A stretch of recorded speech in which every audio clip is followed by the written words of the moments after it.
Thank you very much, our moderator, and thank you for Jeffrey Cheah Institute invite me here.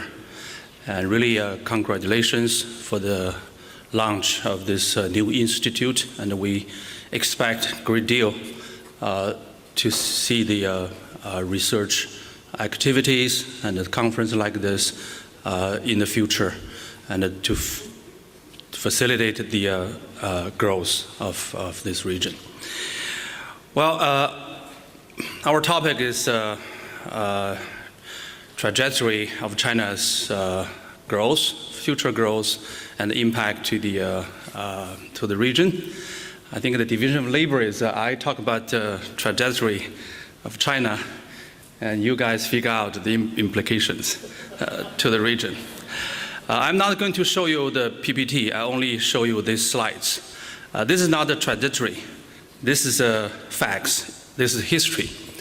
But any trajectory will based on the history. So I start with the history trend, and then we figure out what the future about. I will talk about the 4 issues. Number 1, the past. Number 2, the current problem of Chinese economy, and thirdly, what the possible so-called potential growth for the next 10, 20, 30 years. And fourthly, if I have a time, I would like to talk a bit about this middle income trap, what it is, what really about it. About history. Well, nowadays, I think quite a lot of people saying that China stopped the high growth of a double digit and slow down and come to the low or middle speed of the economic growth.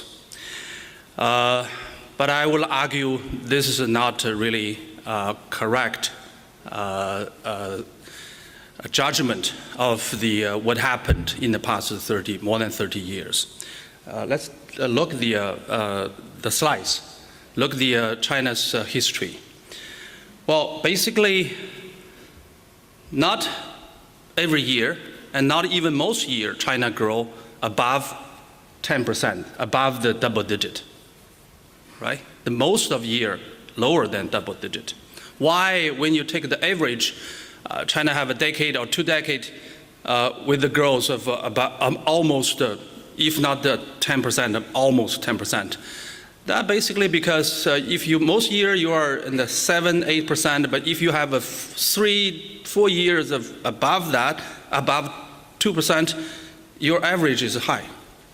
But average is not reflecting the normal growth, right? Then we think about what's normal, what's not normal. Whenever China grow above 9%, we got inflation. Look at the red line is inflation. Whenever China have a real double digit growth above 10%, we got both inflation and excess bubble. Meaning that double digit growth actually was overheated growth. It's not good growth. That will create problems.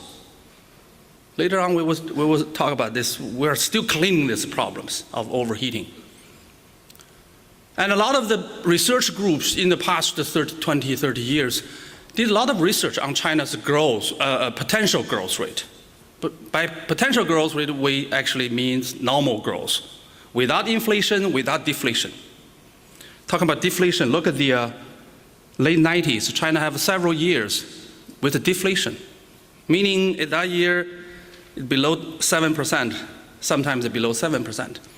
Well, those results of the research about China's potential growth mostly above 7%, but under 9% by different approach, academic approach. So that quite fit the reality. Whenever China have the growth above 9, we got inflation. Whenever below 7, we got the deflation. So the normal growth in past 20 years is between 7 to 9. In 90s, we would say the potential growth was 7 to 8 because 90 is quite difficult for China. China underwent reforms, lay off something like 30 million state workers, and then the cleanup of the bank non-performing loans, then the Asia financial crisis. So altogether, 90s is not a very high growth period, except at the beginning.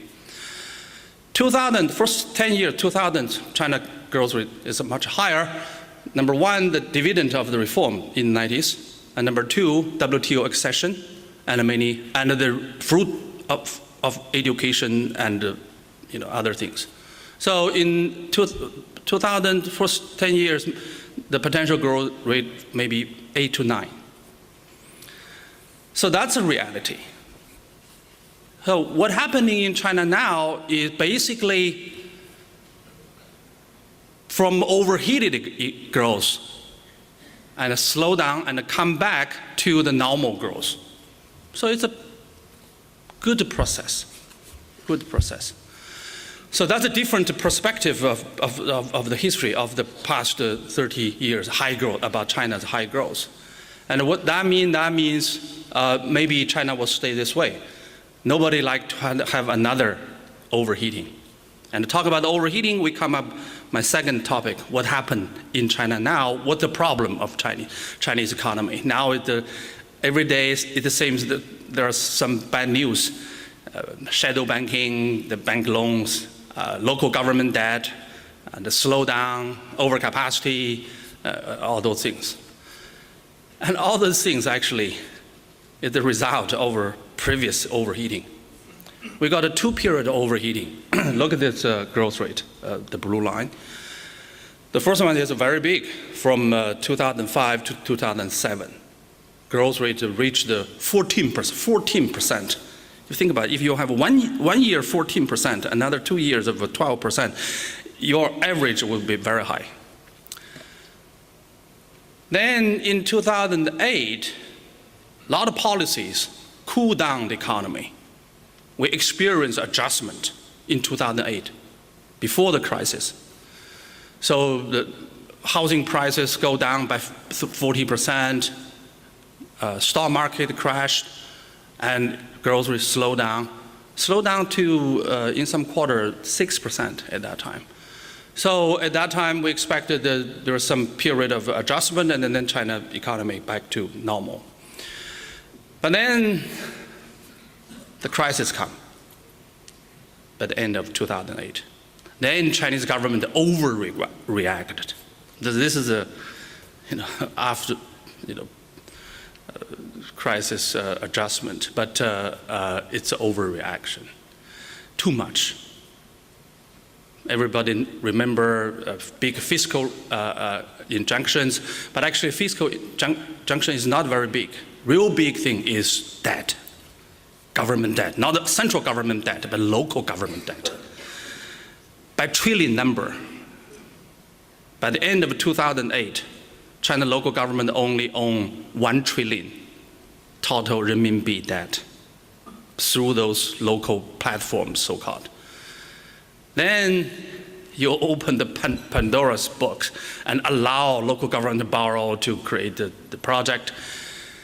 Then by 2009, in 1 year, it jumped to 7 trillion. 1 year, 6 times jump. So that's created the current problem of local debt.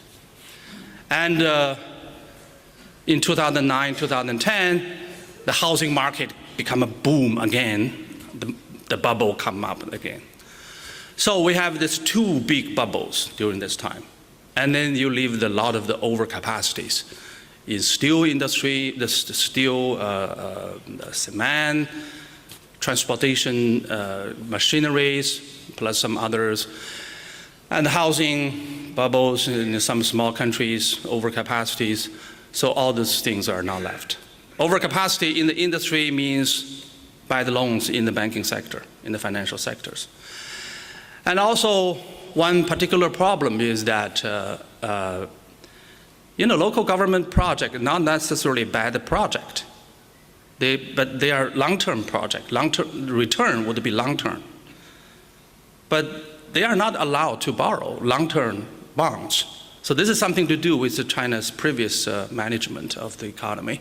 Under the Zhu Rongji's leadership, in 1993, the Congress passed a law called the Budgetary Law, which forbid local government to borrow from anyone. They cannot issue the bonds, and they cannot borrow from the bank. And the central government is not allowed to borrow from the central bank. And that's why local governments still want to borrow. How they borrow, they create some state entities in the local places to borrow from the banks, so-called local borrowing platforms. And because they cannot issue bonds, they borrow from financial institutions of banking sectors. That's all short-term loans, longest 10 years. But the return of the project, like the railway, high-speed railway, the subway, the highway, a lot of those projects' return will come in 10 years or 20 years, or maybe 50 years. This is not for the current. So that's the problem. This mismatch, not mismatch of the term, but mismatch of the mechanism, financing mechanism. But basically, I think we are really regret that we did such a big stimulus policy. So we didn't. There's a reasons for that, but it's overreaction. This is China suffer. China actually the first exit of these policies. China exited this policy in 2010. U.S. start this year, and the other countries, European and the Latin American countries, most emerging market, exited 12. So China exited very earlier, but still you got a big problem. Well, the problem is manageable in the size of the whole economy, but it will create some troubles. Well, partially because we got an early exit, the problem didn't explode to even bigger size. So it's manageable. In some area, the big bubble didn't spread over. For example, the housing sector. It was really big bubble in some big cities, but it didn't spread over to many small, medium countries. Some small, medium countries have the problem now left over by the previous overheating, not by this round of a stimulus. But anyway, there's a problem there.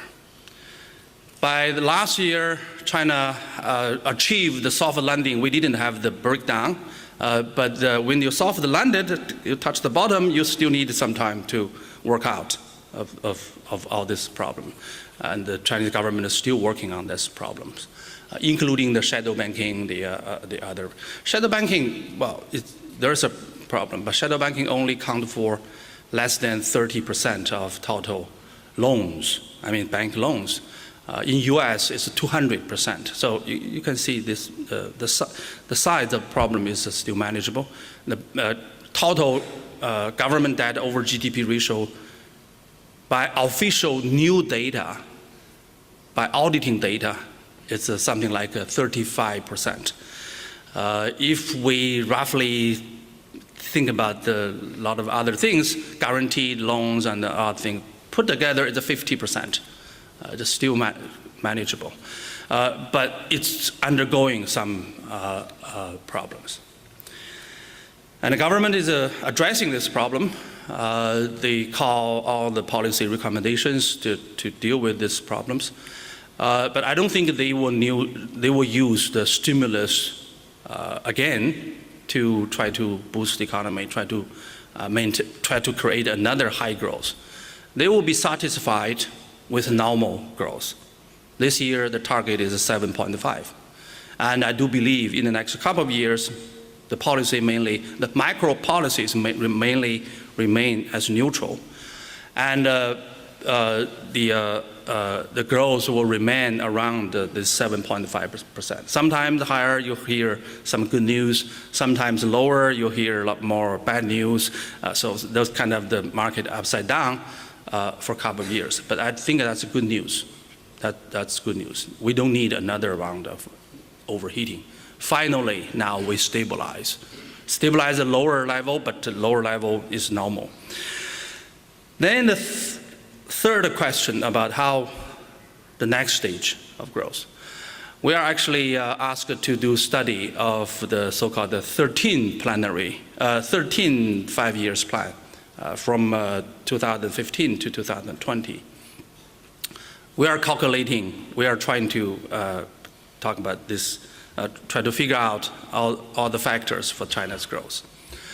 I really agree Wing Wu's division of this growth factor, but a little bit of difference of definition.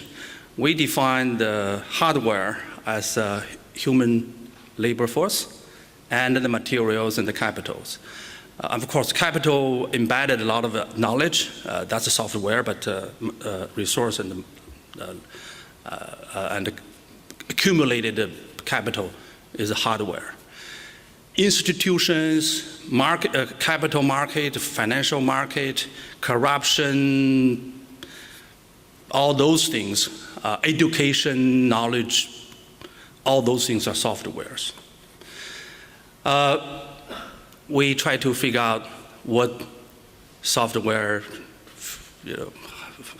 hardware compared to the previous stage. Well, number one thing people say, well, capital accumulation, because China's saving rate is still high, maybe too high. It's still 50%, so we're not, shortage of money. So the contribution from this capital investment may still go on for a while. And then people argue labor shortage. And people say we run out the demographic dividend.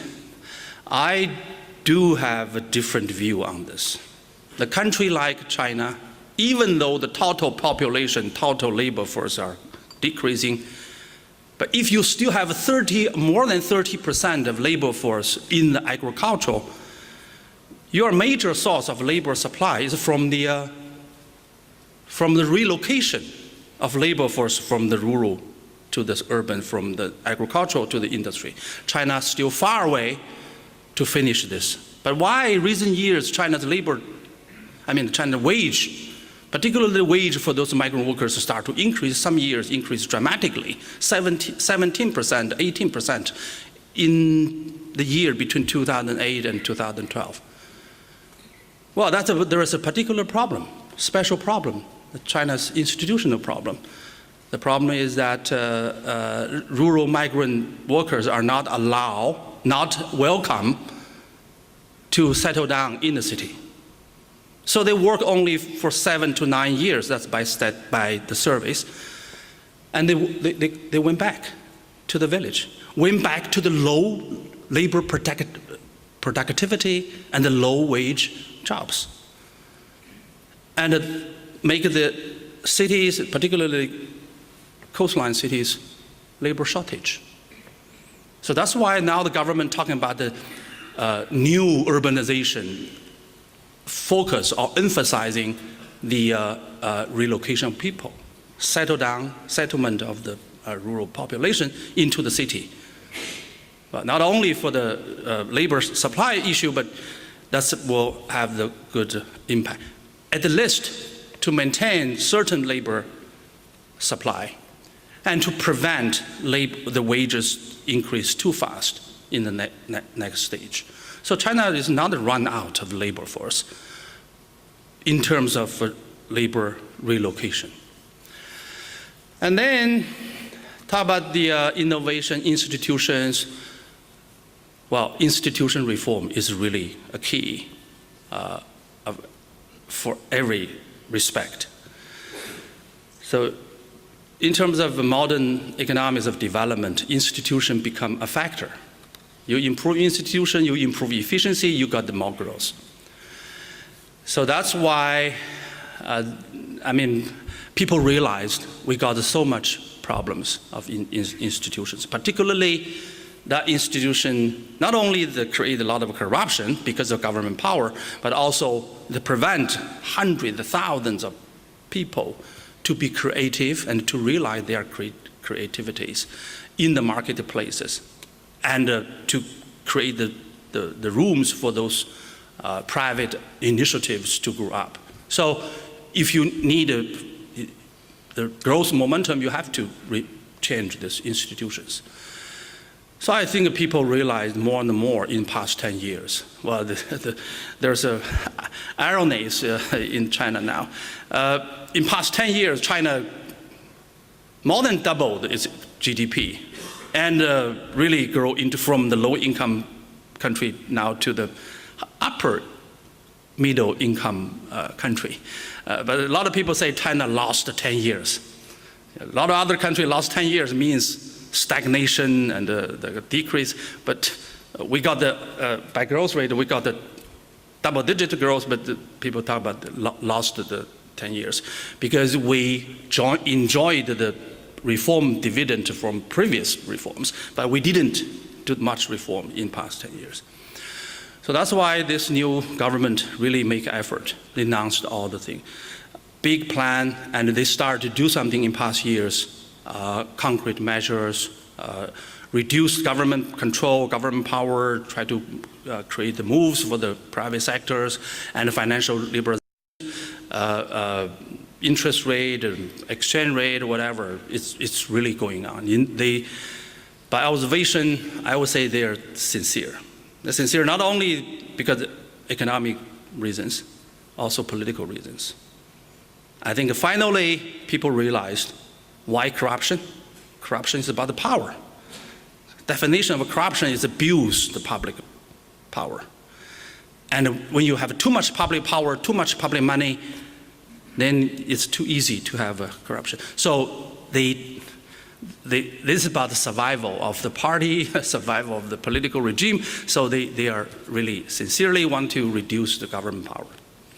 So hopefully, last decade, when we're calculating the potential growth, we didn't calculate much efficiency improvement. Well, there is an efficiency improvement, but not very much. But we hopefully, next decade, we can have not less reform institutional improvement. And then, when people talk about the middle income trap, a lot of people try to define it as a lack of capability of innovation, technology progress, and that kind of things. I think China, next stage of development, 10, 20 to 30 years, I do believe China's innovation could contribute more than before. Labor maybe contribute less. Institution may not be as much as 80s and the 90s. But innovation would contribute more because you're not going to have innovation capabilities in the early stage. You are so backward. Your per capita income is 300 lower than the leaders, as Wing Wu said. And you don't have education, you don't have a system, you don't have a market for those kind of innovations. And you need the growth, you need to start to learn. Sometimes people say copy. You need that stage. You need to be close to the frontier. Then you start to get your capability of innovation because you know the industry, you know the market much better. And then you know what is really new, what is really the market. So I do believe more and more Chinese companies are moving into that kind of the frontier, the zone of frontiers.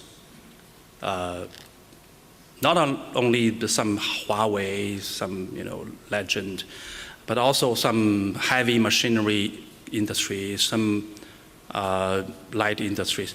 They're moving into that kind of area. And I do believe next stage. Past 30 years, no Chinese innovation. That's, from me, I mean, natural. You are not able to do so. And for the next 30 years, I think at the least it's more and more.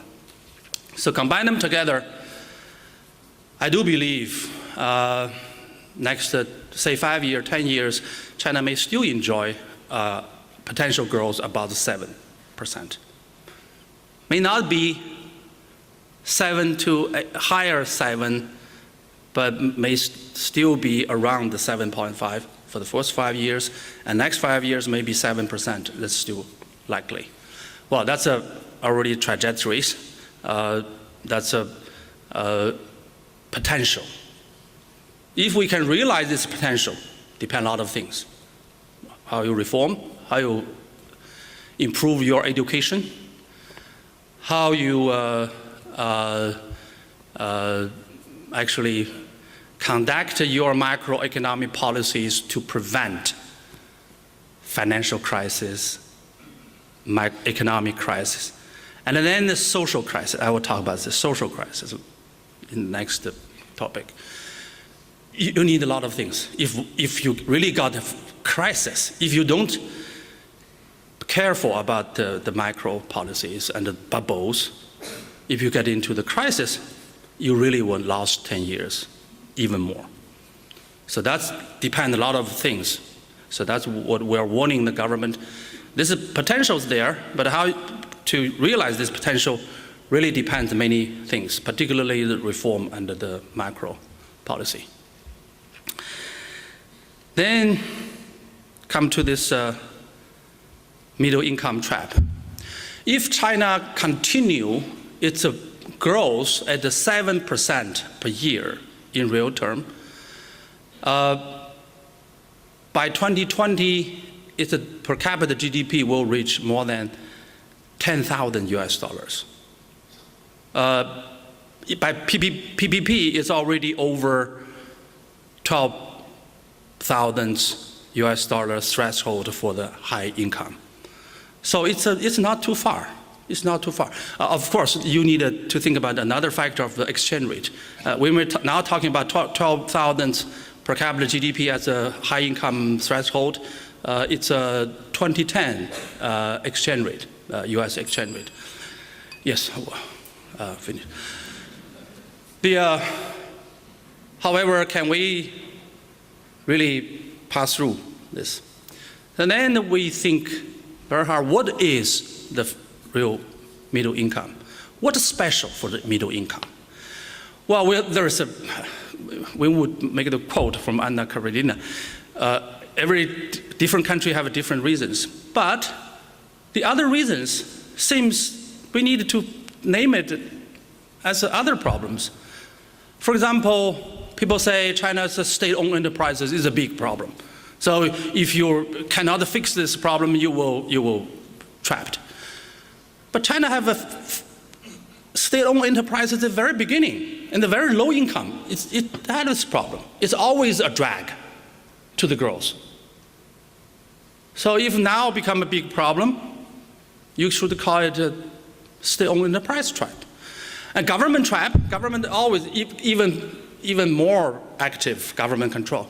So that's a different special. It's nothing to do. My question is, it's nothing to do especially with the middle income. So we keep asking myself, what is special for the middle income? So I think I should bring another chart. You will understand that better. The real special problem for middle income is actually the income disparity. When your income is still low, you are not a very big. The gap is not very big. And when you reach the middle income, you cross the so-called the Lewis turning point. The wages start to increase. Your gaps start to narrow down. So the middle income stage, is a particular issue is the gap, the disparities. Of course, not necessarily every country because this issue, but think about it, a lot of countries. When they have this bigger problem, they got two fragilities. One, very easy to have a social crisis and a political crisis. And the society become upside down, and your economic growth slow down. But secondly, because of the disparity, and then people ask for welfare, social securities, and populist politicians would jump into the social program, and very easily to have overspending. So if you are in the middle productivity, earn middle wage, it's not a big problem.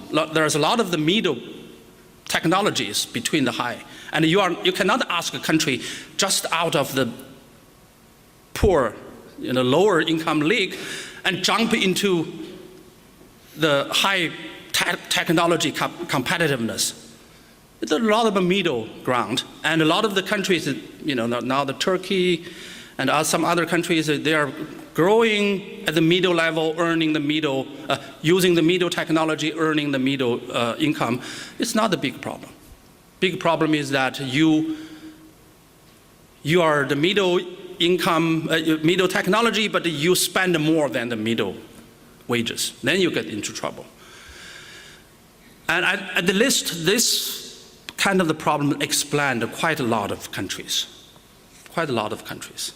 Either trapped by political social crisis or trapped by the financial crisis, fiscal crisis, financial crisis, debt crisis caused by those overspended early so-called welfare catching up programs. So that's a special. Other things any developing country need to do. You need education, you need scientist research, you need creative, you need reforms. You got to do everything. From the very beginning of the growth to the high level growth, you need to do that. But this problem is very special. I mean, special at this stage. Well, the developed country now have a gap enlarged again, but at this stage of the developing country, this is a very big issue. Well, it may not explain the phenomena of some countries stuck at this level, but it can explain quite a lot of countries. And also, it's not contradicted to the problems of other countries may stuck in the lower income because of similar problems. So that's really a challenge, and that's happening in China. The gap is now very visible, and people complaining a lot, and politicians are jumping, try to make the fix quickly, quick improvement, and we see the trend. We see the trend. The great number of subsidies already located, and it will continue. Subsidy, whenever you have subsidies on your budget, it will continue and explosive, right? You cannot just cut it down. So how that will, how China can avoid that problem? China may have chance. China may have a potential to avoid that kind of problem by the social political system. May not be necessary because they don't need the votes, right? So now not necessarily very populist, but politicians are born naturally populist. And it's likely. China, before we have the great leap forward, try to catching up the industrial structures. Now, everybody compare current situation of China, social securities and the social welfare with European social welfares. That's a particular problem of poor country, developing country. When the UK and the European country at this stage, they didn't have this examples, good examples of high-level social securities. But now everybody compare. With the comparison, people are not very happy because the benchmark is high. And then they demand. So a lot of people, for a lot of people, reform means I step in the hospital, government pay everything for me. If not the case, they say reform is not done. So now we understand why those things come up in this stage, why the socialist idea came up in the middle of 19th centuries. The similar problem. So that's really the very special, at least the way experienced very special problem at this middle income. So this is also a question mark, how we can realize the potential, avoid all the kind of a crisis. I spent too much. Thank you very much.